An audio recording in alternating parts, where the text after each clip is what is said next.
السلام إخوان، نتمنى يكون كلشي على خير وبخير.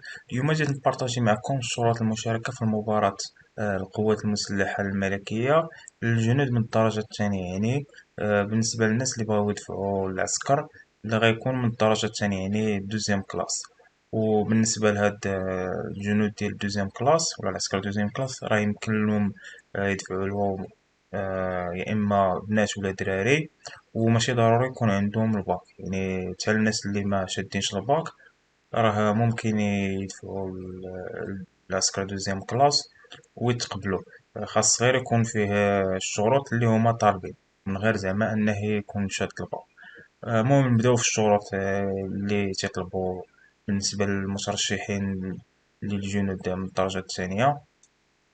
أول حاجة خاص يكون الجنسية مغربية، والجنس ماشي مشكل، يا إما ذكر أو إناث.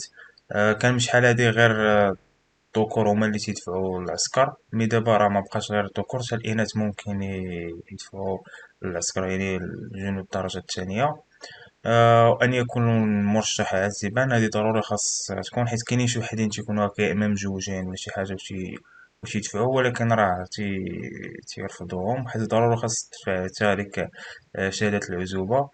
آه، ما يكونش عنده شي سوابق عدلية، ما عمرو ما يكون تحبس هكا على شي جناية كما كانت، يا إما عادية ولا مهم. ما عمرو ما يكون دار شي حاجة اللي خايبة وتشد عليها.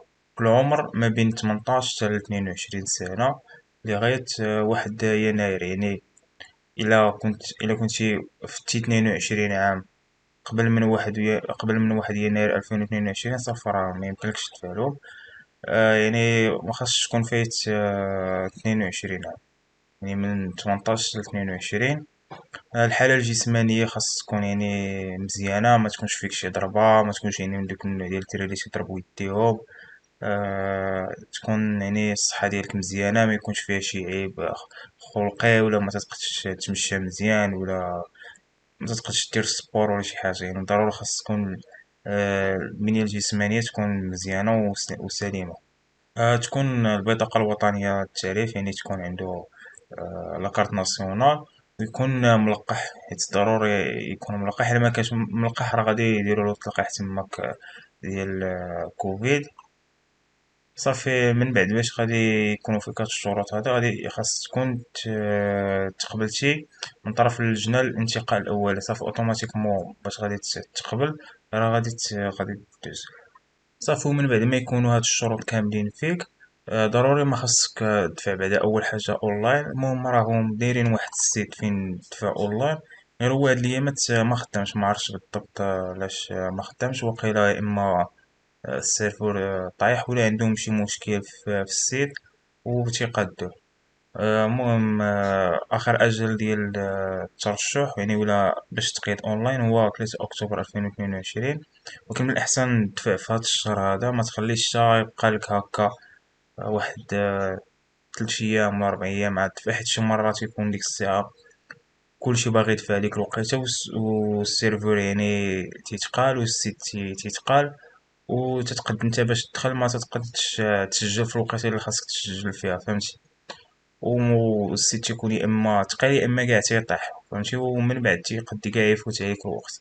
اللهم تسجل في هاد الايامات هادي ديال شهر تسعود، باش تسجل بكري ويكون السيت كسي خفيف. المهم هاد الايامات راه ما خدامش، ولكن من الاحسن تبقى تدخل دايما حتى تلقى السيت هكا خدام وصافي تسجل فيه. وخاصك ضروري ما تدفع حتى طلب خطي. المهم طلب خطي راه نبارطاجيه معاكم، هو هذا. المهم راه خاص ضروري هادشي هذا تعاود تكتبو بيديك وتصيفطو لهم.